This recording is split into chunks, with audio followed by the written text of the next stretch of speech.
Pablo de Lora, bienvenido y muchísimas gracias. Este no va a ser un programa, por llamarlo así, de actualidad, pero tampoco queremos obviarla. Esta semana, y sobre todo la semana anterior, ha estado marcada por la polémica de las declaraciones del ministro Alberto Garzón a The Guardian, donde criticaba las macrogranjas y las consecuencias que tenía tanto para la ecología como la producción de carne de mala calidad, ¿no? Tiene unas declaraciones que han sido muy comentadas, como sabes. Y tú, que eres una persona que ha trabajado ya hace tiempo, pero sigues haciéndolo, sobre la cuestión de la ética para los animales, ¿cómo te posicionas en este debate respecto a esto? Bueno, yo creo que las declaraciones al Guardian son torpes políticamente, porque me parece que desde su posición no se puede permitir hablar o denunciar, ni siquiera sembrar una sospecha sobre la calidad de los productos alimentarios españoles. Yo creo que esto es lo que me parece que da la razón a quienes se han levantado en armas contra él. Pero sin embargo, en algunas de las cuestiones de fondo yo sí creo que tiene razón, en el sentido de que en un mundo ideal deberíamos hacer todos los esfuerzos que podamos, considerando todos los factores que hay que tener en cuenta, por minimizar el sufrimiento de los animales que empleamos como recurso para alimentarnos, ¿no? Y además creo que esa es una posición que comparte con su socio de gobierno. O sea, a mí me da la impresión, o hasta donde mis noticias llegan, el Partido Socialista está también comprometido con esa causa. Una causa en la que, por supuesto, hay muchos matices que hacer y muchas graduaciones posibles, pero que en línea de principios es una causa justa. Es una línea difícil de defender en España, no solamente por la cuestión de eso, de los animales que utilizamos para alimentarnos, como tú decías, sino también por la tauromaquia, que es una práctica no solamente arraigada culturalmente en España, sino que además forma parte de una lucha de bandos ideológicos, ¿no? De lo que podríamos llamar la guerra cultural, y que, si bien pasamos mucho tiempo hablando de los nacionalismos en España, nacionalismos periféricos, sí comienza, o eso parece asomar, un nacionalismo español que se siente atacado, y quizás se siente atacado con razones poderosas, pero que está forzando un repliegue hacia una serie de puntos de un tradicionalismo que incluyen esta defensa casi ciega de la tauromaquia o de las prácticas que, por ser españolas, son buenas. Tú compareciste en el Parlamento de Cataluña para hablar de los toros en 2010, si no me equivoco, y siempre te has manifestado como un abolicionista. ¿Tú crees que estamos más cerca del abolicionismo, o más cerca de ampliar la ética a los animales, como tú mismo titulas en tu libro, o que precisamente por esa vuelta del péndulo estamos casi más lejos? Yo creo que en este momento, exactamente, bueno, esto sería como una trayectoria, ¿no? Que está sometida a muchas oscilaciones, ¿no? Pero justo en este momento tengo la sensación, el ruido al menos, luego habría que filtrarlo, ¿no? Pero el ruido va en la dirección que tú apuntas. No es una novedad que la tauromaquia como tradición haya sido vista como la quinta esencia de la españolidad. Bueno, esto está en Ortega y está en alguien tan poco sospechoso de derechismo como Tierno Galván. Tierno Galván tiene algún escrito en el que dice que, así como la ópera italiana representa vamos a decir así, el Geist italiano, ¿no? El alma italiana, los toros, las corridas de toros, hacen ese análogo para el caso español, ¿no? Y yo percibo, como tú, un poco porque arrastra todo, ¿no? Esa resaca y nuevo vigor a esa identificación nacional con las corridas de toros, mezclado además con una apelación a la libertad de los espectadores y un afán, bueno, de contraponer, a veces de una manera muy precipitada y un poco tosca, a mi juicio, el mainstream, el actual imaginario sociocultural que es muy receloso de las corridas de toros, y yo, como bien señalas, pues lo sigo siendo. O sea, yo creo que desde el punto de vista moral a mí me parece un espectáculo injustificable.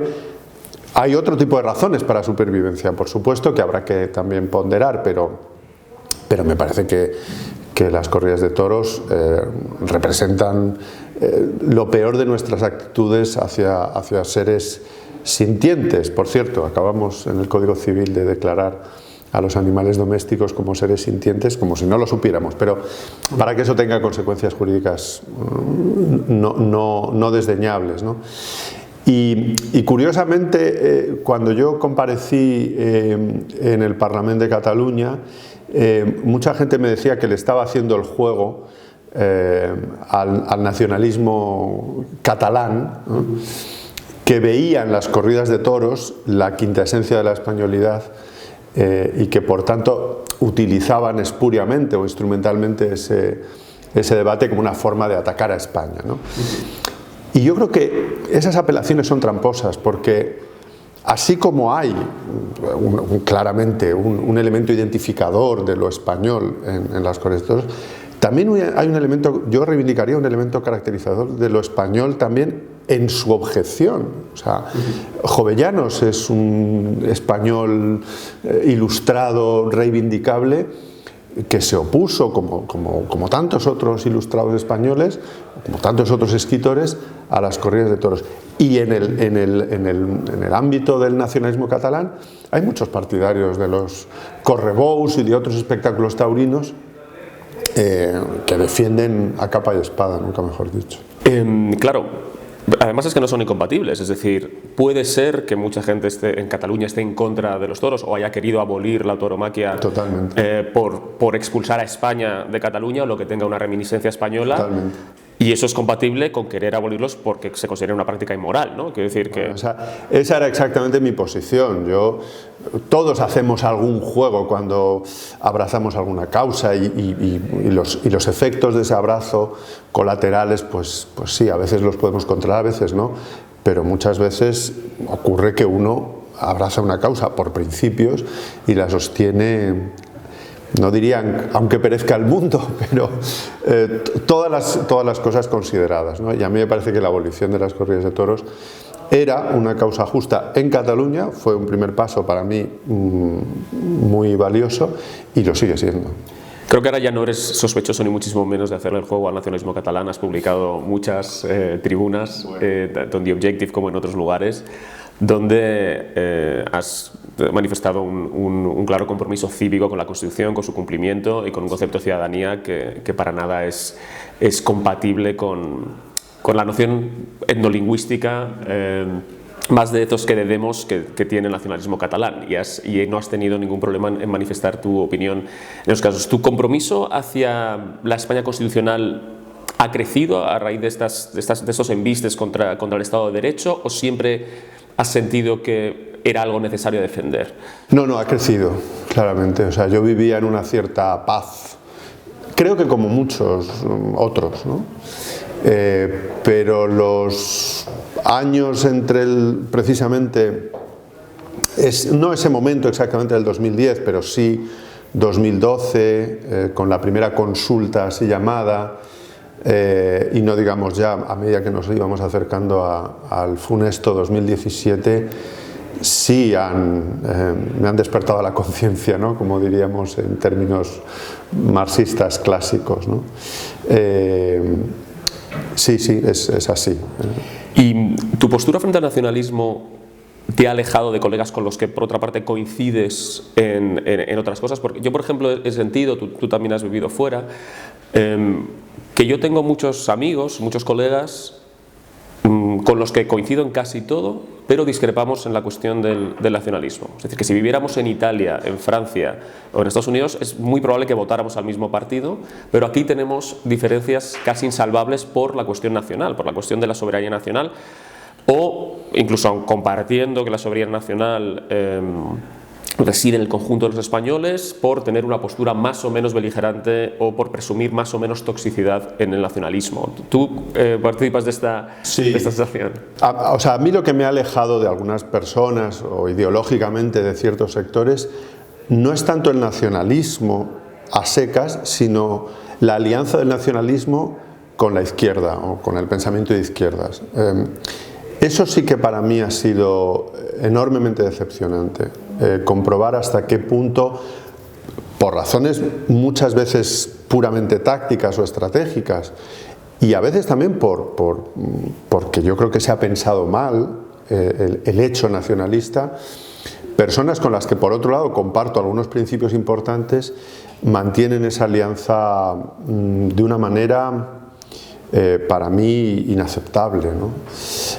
Y con defecto en la resistencia y en el alzar la voz y en alejarse de esa combinación que a mí me sigue pareciendo imposible, ¿no? ¿Y tú has descubierto más de lo que ya podrías suponer esos sesgos que lo que vemos que hace Trump o lo que hacen otros gobernantes tan vilipendiados por el observador bien pensante español, que pasen prácticamente inadvertidos para ellos, desde la propia cuestión de la lengua y el caso reciente del niño de Canet, o el ejemplo más extremo es el terrorismo, ¿no? Donde hemos llegado a la aniquilación física del adversario político, y que sin embargo eso parecen temas menores o subsidiarios en la discusión pública española cuando estamos hablando desde quizá pues, lo que tú decías, ese tacticismo, ¿no? A mí ha habido en los últimos años de la política española ha habido dos constataciones que me han perturbado mucho, ¿no? Una, que yo por mi procedencia yo tenía descontado que para un cierto sector del pensamiento conservador o muy conservador, a la izquierda ni agua, ¿no? Eso, digamos, lo tenía asumido. Lo que no había visto nunca tan claro es que en amplios sectores de la llamada izquierda hay un parecido, digamos, una parecida actitud con respecto a todo lo que está más, no diré ni siquiera a la derecha, sino simplemente lo que por razones de coyuntura política se sitúa más allá del Partido Socialista. Entonces, constatar que se puede incluso cómodamente pactar o forjar alianzas con Bildu antes que con partidos conservadores o muy conservadores en circunstancias de excepcionalidad como las que hemos vivido, para mí ha sido un shock. Bueno, quizá por mi ingenuidad, por mi falta de calibración de mi propio radar, ¿no? Entonces, esa ha sido una constatación, en fin, ya digo, perturbadora en alguna medida. Y la otra constatación es la de ver que hay mucha más gente de la que yo pensaba que tiene una religión política, es decir, que está dispuesta a votar a los que considera suyos independientemente de lo que ocurra, y que por tanto toman las elecciones, el momento ciudadano por antonomasia, como el momento de la expresión de una fe. También esto, bueno, ahora mismo que lo estoy diciendo digo, pues qué ingenuo eras o qué ingenuidad, pero quizá es la proporción de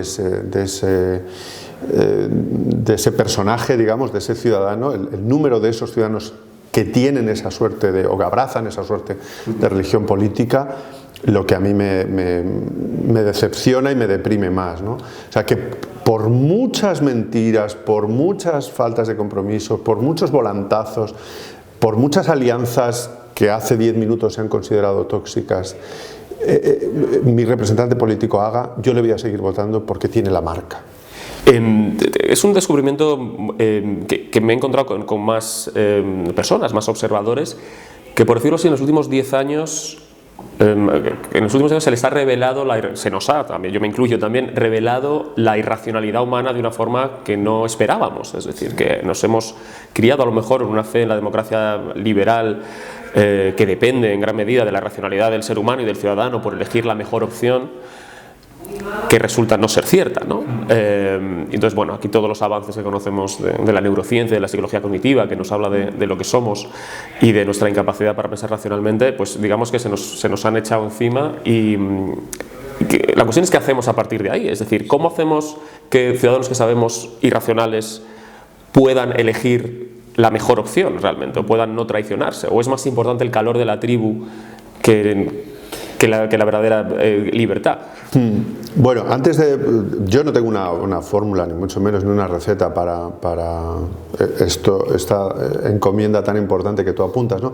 Pero déjame que añada que a lo que decía antes, que la decepción o la frustración se redobla cuando compruebas que quienes abrazan esa fe y por tanto tienen esos sesgos o adolecen de esas irracionalidades, en mi caso, también por mi bagaje, por de dónde vengo, se da en personas que se dedican a la ciencia política o que se dedican, como es mi caso, a la filosofía del derecho. O sea, personas a las que han profesado y enseñado y participado de las virtudes de los ideales de la democracia deliberativa, y de repente que te encuentras que ellos mismos adolecen de esos sesgos, o sea, que no son capaces o son extraordinariamente cínicos como para no apearse del... Bueno, sabemos que las personas cultivadas no están exentas de sesgos, sino que en muchos casos tienen más propensión a los sesgos, ¿no? Porque siendo la racionalidad un poco menos una herramienta que utilizamos para contarnos el relato que más nos conviene, ellos pueden contarse relatos hiper sofisticados, ¿no? Y mucho más convincentes que a lo mejor una persona con menos lecturas, que no puedes ponerte encima de la mesa 4 autores de referencia para justificar lo que dice. Ya que hablas de que mencionas la Autónoma, tú eres catedrático de Filosofía del Derecho en la Universidad Autónoma de Madrid, has hecho ahí tu carrera, ¿no? Ha sido tu casa, y ahí estabas en el año 96. Sí.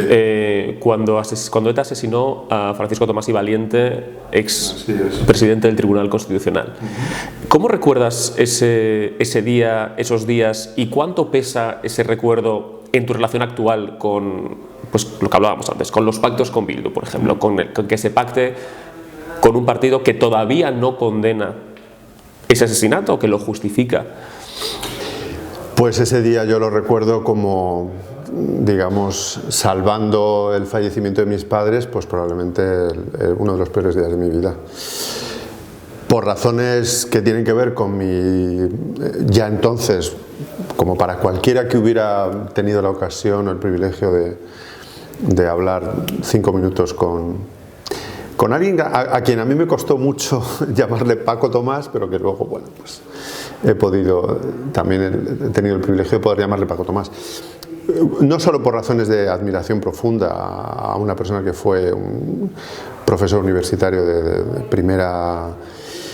primera línea y un ser humano maravilloso,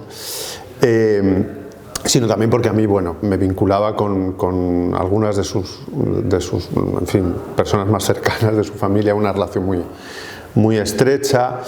La persona que hablaba por teléfono cuando Jon Bienzobas vilmente le asesina era mi director de tesis doctoral, mi jefe, Elías Díaz, y yo ese día estaba por allí, y todo aquello fue algo, en fin, ya digo, uno de los días más tristes de mi vida. Y eso, claro, sí, probablemente ha influido en mi apreciación del terrorismo, del nacionalismo vasco y de cómo se ha metabolizado todo eso, ¿no? Bueno, tratando también en la medida de mis posibilidades de tomar distancia, por supuesto, ¿no? Pero sí, fue un hecho muy decisivo para mí y para mucha gente de mi generación, ¿no? Que ya tenemos unos años, porque claro, yo me sobrecojo cuando en fin, cada año compruebo que yo soy más mayor, pero mis alumnos siguen siendo los veinteañeros, ¿no? Y claro, a veces ni conocen de aquel episodio. Es algo que a mí, por ejemplo, me ha perturbado también, ¿no? Es decir, no es posible, esto por ejemplo en las universidades norteamericanas yo creo que se haría un esfuerzo institucional mayor, ¿no? En mi departamento hay personas que están haciendo la tesis, jóvenes profesores, que pueden llegar a desconocer que en el lugar de trabajo donde ellos investigan fue asesinado Francisco Tomás y Valiente. Y esto es algo tremendo, ¿no? ¿Cómo interpretas esto en un país tan preocupado por la memoria y tan preocupado por la memoria histórica y que ha hecho de la memoria histórica una causa tan fundamental de tantos programas políticos desde hace muchísimos años? Bueno, no lo puedo interpretar más que como un ejemplo más del doble estándar, ¿no? De cómo la memoria más influyente por su cercanía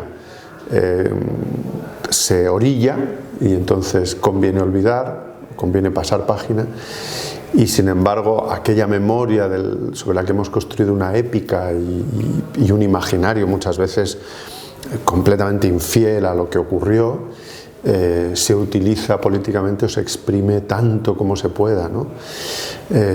Y no puedo interpretarlo más que como, bueno, un recurso que tiene obviamente clivaje político, ¿no? Que tiene rendimiento electoral. Enarbolamos de nuevo la Constitución de 1931, cuando resulta que la votaron solo la mitad de la población, porque las mujeres no pudieron votarla, a diferencia de la Constitución del 78, cuando, se romantiza, como tú sabes muy bien, todo ese periodo que es mucho más lejano y sobre el que nunca hay que pasar página, pero solo por razones, fundamentalmente por razones de estrategia política. Otro de los temas que has trabajado mucho y al que has dedicado tus dos últimos libros, Lo sexual es político y jurídico, publicado en 2019, si no me equivoco, y recientemente El laberinto del género, es a la cuestión de la sexualidad, de las leyes de identidad, el último especial específicamente dedicado a la cuestión trans. Hay también una inercia jurisprudencial, digamos, en ese sentido, que tú ves con preocupación, desde la propia ley de violencia de género, de la que te ocupas más en el primer libro, a la ley trans que todavía está en la cocina, digamos, pero que probablemente vea la luz antes del final de esta legislatura. ¿Cuáles crees que son los riesgos que hay dentro de las... por hacer un análisis amplio, digamos, ¿no? Tanto de las políticas de género como de la propia ley trans y más en general de estas políticas de la identidad? ¿Dónde ves que el paso jurídico puede suponer algún problema? Bueno, yo todos estos temas que mencionas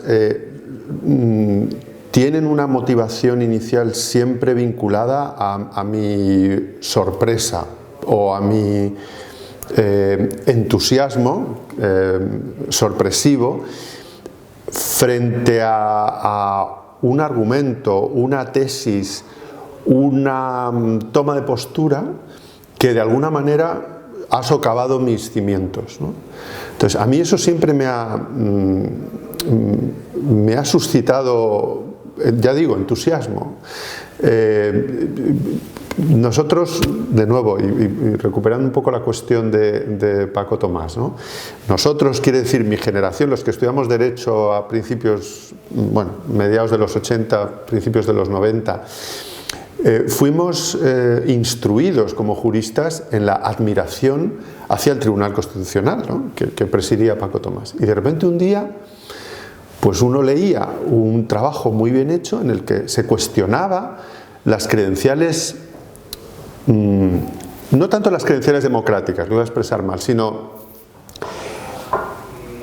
cómo esa institución tenía un carácter contramayoritario y por tanto, aunque era defensora de los derechos fundamentales, resulta que era difícilmente compatible con el ideal democrático. No lo voy a elaborar ahora, pero... Y entonces decías, anda, pues es verdad. Y uno, pues se ponía, a ello, ¿no? Decir, anda, pues... Entonces, esto mismo me ha pasado con el asunto de los animales, cuando, no sé, uno leía a Peter Singer o a otros autores y decía, ostras, pues efectivamente, la teoría de los derechos humanos cuando hablamos del sujeto de los derechos, tiene unos agujeros ahí importantes, ¿no? Pues vamos a leer sobre esto y a pensarlo y tal. Y bueno, podría mencionar. Y entonces, en el caso del sexo, del género, pues eso mismo surge a raíz de que, a partir de un determinado momento, incluso antes del 2004, ¿no? Cuando no me bailan ahora las fechas, cuando se aprueba la ley de violencia de género, uno ha empezado a oír recurrentemente en seminarios. Bueno, por supuesto sabía del feminismo como teoría política, pero había empezado cada vez más a oír, no, desde un enfoque de género, no, desde la perspectiva de género, y entonces llega un momento en, como parecía que todo el mundo da por sentado que sabemos de qué hablamos, pues nadie dice nada, pero uno entonces, ¿pero qué es esto de la perspectiva de género? ¿Por qué hay que aprobar una ley integral de violencia de género? ¿Qué es la violencia de género? ¿Qué añade? Y esos son los catalizadores de mis inquietudes, ¿no? Perdón, para aterrizar un poco esta cuestión, en el caso concreto de la ley de violencia de género, la ley integral para la violencia de género, que en el ámbito doméstico una mujer agreda a su pareja varón, tiene una pena diferente a que un varón agreda a su pareja mujer, ¿no? Esto es uno de los temas con los que tú contiendes, sí, digamos. ¿Y cómo lo argumentas? Bueno, iba a eso precisamente, ¿no? Es decir, tú me preguntabas qué consecuencias jurídicas contraproducentes, objetables, tienen esas derivas, esas plasmaciones jurídico-institucionales del feminismo, de esta tercera o cuarta o la que sea ola en la que estemos, ¿no? Entonces, efectivamente, no es tanto la agresión, pero bueno, apuntas no mal del todo, son para digamos, las afrentas más leves, sí hay una simetría en el castigo, si quien es sujeto activo es el hombre o la mujer, ¿no? Ahí hay una discriminación, digamos, positiva, se ha dicho, que a mí me parece, a pesar de que el Tribunal Constitucional la bendijo, pues constituye una injustificable lesión al principio de igualdad. Y luego, concretamente en el asunto de la violencia de género, en relación al despliegue de esa normativa y de los protocolos y de las prácticas que han seguido a la aplicación de la ley, bueno, yo veo con enorme preocupación una erosión que en los últimos tiempos incluso es, con perdón de la expresión, a calzón quitado del principio de presunción de inocencia. Y a mí me parece que eso es muy, muy inquietante, ¿no?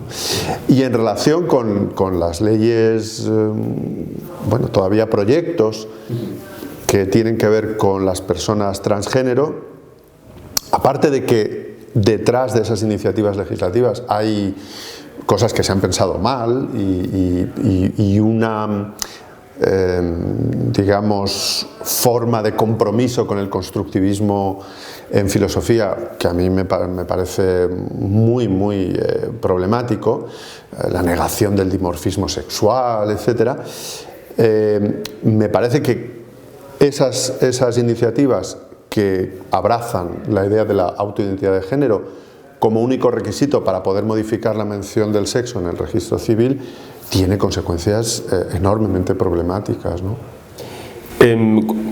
Por ejemplo, afectaría a todos los casos de discriminación positiva, claro, que recoge la ley que hablábamos antes, ¿no? Claro. Toda la discriminación positiva que quiera hacer la legislación en favor de la mujer, automáticamente, difuminadas las fronteras, cualquiera podría acogerse a esos beneficios o ser víctima de esos perjuicios en el caso de que alguien transite a hombre.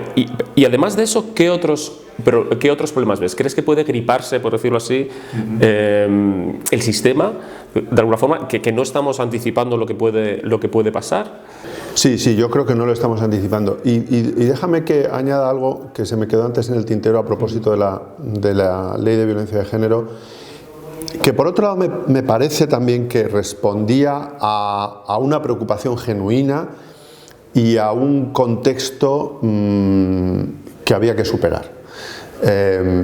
Y que tiene que ver con la violencia doméstica a la que tú te referías, ¿no? Yo creo que en España, durante, bueno, probablemente siglos, ¿no? Las mujeres en el ámbito de esto que llamamos la esfera doméstica o la esfera privada, han sufrido a manos de los hombres de una manera absolutamente atroz e injustificable. O sea que el ethos institucional, hasta hace relativamente poco tiempo, a eso no le ha prestado la atención que se debía, ¿no? La mujer que denunciaba en comisaría no era escuchada, por no decir que se consideraba, bueno, pues que como cabeza de familia los hombres teníamos, digamos, entre nuestras prerrogativas la de disciplinar incluso en ese ámbito, ¿no? Que todo eso debía ser superado, no me cabe. Pero estamos hablando de la segunda ola de feminismo, ¿no? De los años 60, 70, ¿no?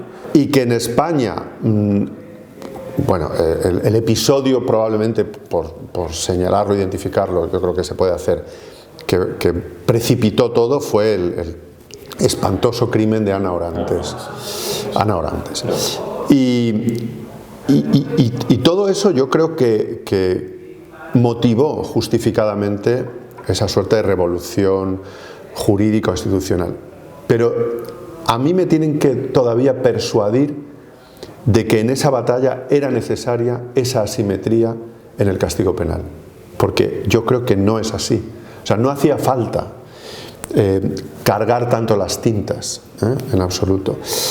Y no hace falta acompañar todo ese movimiento de una frecuente incursión en la falacia ecológica, es decir, sostener que la violencia es algo ínsito a los hombres y que por el hecho de que la mayoría de los crímenes contra la pareja o de las agresiones a la pareja las cometan hombres, eso implica que la mayoría de los hombres somos agresores, ¿no? Entonces, una falacia en la que no se incurre cuando se habla del terrorismo islámico, por ejemplo, ¿no? Por ejemplo, claro. Y bueno, creo que incurren interesadamente. Algunos incurren, algunos que en cambio la denuncian en el caso del género, ¿no? Bueno, estamos hablando de Vox, por decirlo pronto y claro, ¿no?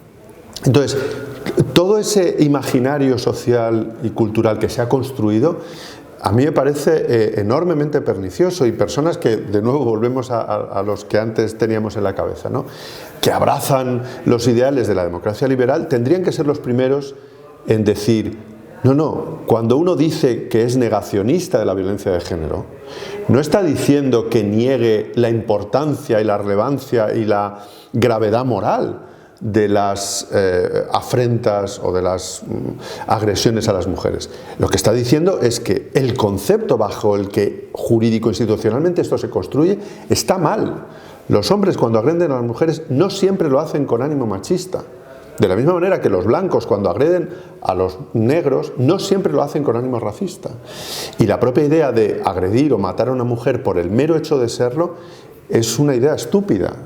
Pero se ha convertido en un mantra contra el que es difícil argumentar, ¿no? Y que se cumpliría en el caso de un hombre que va a una convención de mujeres y dispara indiscriminadamente, ¿no? Ahí sí las está. Claro. Pero en casos de violencia doméstica la cantidad de motivos es. La rapidez con la que se atribuyen esos propósitos o ese animus en cuanto hay un caso de violencia de género supuesta, la rapidez con la que se atribuye desde el punto de vista de las instituciones, de nuestros representantes públicos, a mí me parece lamentable. Y volviendo al tema también que me preguntabas de qué otras repercusiones no se están teniendo en cuenta suficientemente, bueno, tú las has mencionado, tienen que ver con la imposibilidad por principios o por coherencia de, por buenas razones, seguir concediendo algunos privilegios o algunas ventajas derivadas de nuestro afán por revertir una discriminación histórica para las mujeres. Bueno, el caso que se ha comentado ya mucho, ¿no? Este argentino que cambia su mención o su condición para poder jubilarse a la edad en la que se pueden jubilar las mujeres en Argentina, que es una edad inferior, es a los 60 años.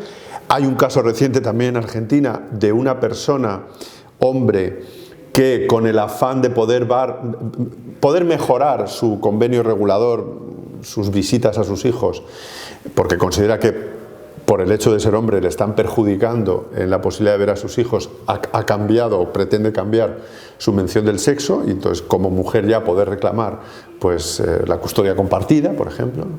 Entonces todo eso va a producir disrupciones enormes, por no decir eliminar segregaciones que muchas mujeres, creo que con buenas razones, siguen considerando socialmente relevantes, ¿no? Socialmente justificadas. Pues las camas en los hospitales, las habitaciones de hospital, las cárceles, donde sabemos por la experiencia británica que se pueden producir episodios muy problemáticos, y bueno, y la práctica deportiva profesional, ¿no? Son los ámbitos, digamos, en donde esas consecuencias van a ser más vistosas y más contraproducentes, seguramente. Los argumentos que se dan a estas posturas son, uno, que los casos son marginales, el de un hombre que, ¿no?, se autoidentifica como mujer para poder ingresar en una cárcel de mujeres, pues que eso no sucede tanto, y que en la práctica deportiva, claro, este argumento se resquebraja, porque ¿qué más da que sean uno o sean muchos, ¿no?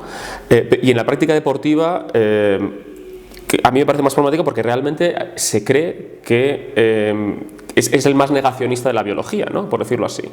¿Pero qué se le puede decir a alguien que niega la biología? Que niega que existe una diferencia, y que precisamente se trata de conocer esa diferencia para poder legislar para la igualdad, ¿no?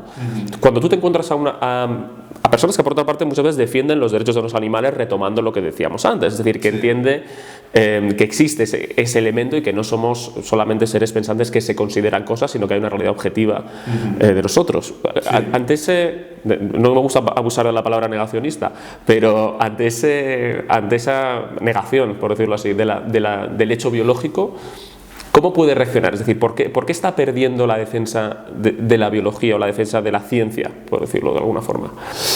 Yo creo que no hay otra, o sea, más allá de la apelación a las emociones, que hay que combinarla probablemente, ¿no? O sea, uno no gana estos debates, o por lo menos no puede pretender influir en estos debates con la pura lógica de predicados, ¿no?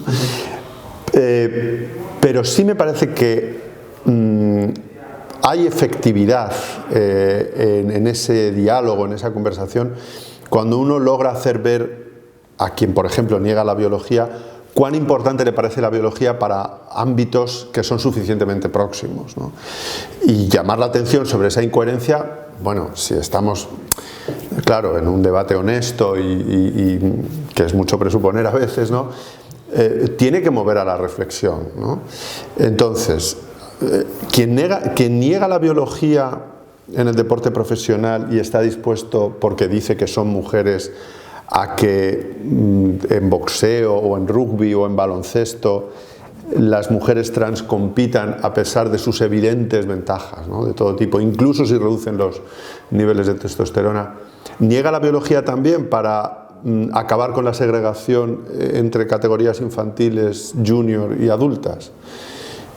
Yo creo que cuando tú le muestras que esas segregaciones, incluso si van a producir casos de sobreinclusión o infrainclusión, o sea, claro que hay chicos que compiten en sub-16 que tienen un desarrollo ya como muchos hombres de 20.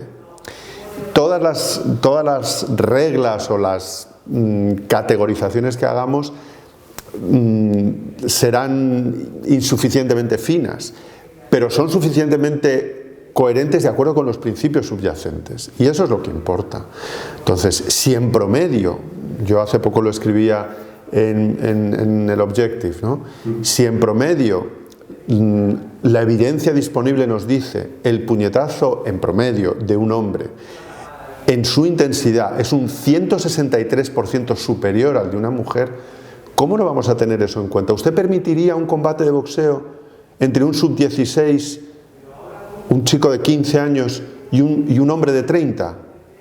Usted no permitiría eso. Usted le parecería un espectáculo indigno. De la misma manera que seguramente a esa persona le parece indigno el espectáculo de los bomberos toreros o el lanzamiento de enanos. Entonces, yo no conozco otro recurso más que el apelar a cómo eso que tú sostienes en este ámbito casa o no casa con otros principios que también asumes. Pero curiosamente el ejemplo del boxeo, en el boxeo hay diferentes categorías por peso, ¿no? Claro. Podría haber, cosa que no pasa en el baloncesto, ¿no? O sea, no hay una liga para los que miden de 1,90 a 2 metros, ni una liga para los que miden 1,50, ¿no? Es decir, el que mide 1,50 es difícil que pueda jugar, dedicarse al baloncesto profesional, pero el que pesa 55 kilos sí podría ser un boxeador profesional, ¿no? ¿Podríamos ir a otro modelo de deporte en el que la categorización no sea hombre-mujer, sino condiciones físicas de una manera? ¿O tú crees que sí podríamos hacer eso y eso es lo que nos ha llevado a hacer hombre-mujer, ¿no? Yo creo que no acabaríamos muy lejos de eso. Y luego la analogía con el baloncesto no me parece que funciona del todo por la simple razón de que el baloncesto es un deporte de equipo y tú necesitas, digamos, aptitudes y destrezas físicas que no se reducen a la altura, ni mucho menos. Si hubiera una competición, por ejemplo, de mates, yo creo que sí que habría que hacer categorías distintas entre quienes miden 2 metros y quienes miden 1,70, ¿no? O algo así. Por ejemplo, creo que alguna acomodación para las personas trans sí sería posible en deportes de equipo, donde de nuevo en el rugby hay personas que pesan o miden, digamos, de manera muy variable y no todo lo que importa es ser muy pesado y muy bruto. Bueno, yo no entiendo mucho de rugby, pero tú... Sí, nos entendemos. La rapidez también es importante, la coordinación. Entonces, me parece que en deportes de equipo hay acomodaciones posibles, en una suerte de competiciones mixtas, donde bueno, se pueda buscar el equilibrio, claro, porque... Sí, donde la fuerza no sea tan... Claro, dices, bueno, yo voy a hacer una cierta concesión a las personas transgénero, ahora LeBron James se ha declarado mujer y va a jugar en la categoría femenina. Bueno, como juega en un equipo, no es el único, bueno, pero entonces habrá que aquí equilibrar de alguna manera, porque LeBron James es demasiado, ¿no? Como alguien me podría decir, bueno, Michael Jordan también era demasiado. Sí, digamos, es el caso ultra excepcional, casi podrías decir que él solo ganaba. No es cierto del todo, pero contribuía tantísimo, claro, el talento era... Pero recuperando lo que tú apuntabas, yo creo que esa partición más fina haría difícilmente gestionable la categorización, ¿no? Tendríamos tantísimas categorías que para el espectador también habría una pérdida, ¿no? Bueno, Pablo, muchísimas gracias. Siempre es un placer hablar contigo y hacer esta aproximación tan racional a los problemas y esperamos tenerte de vuelta por aquí, que volvamos a charlar pronto. Cuando queráis. Un placer. Muchas gracias. A ti, David.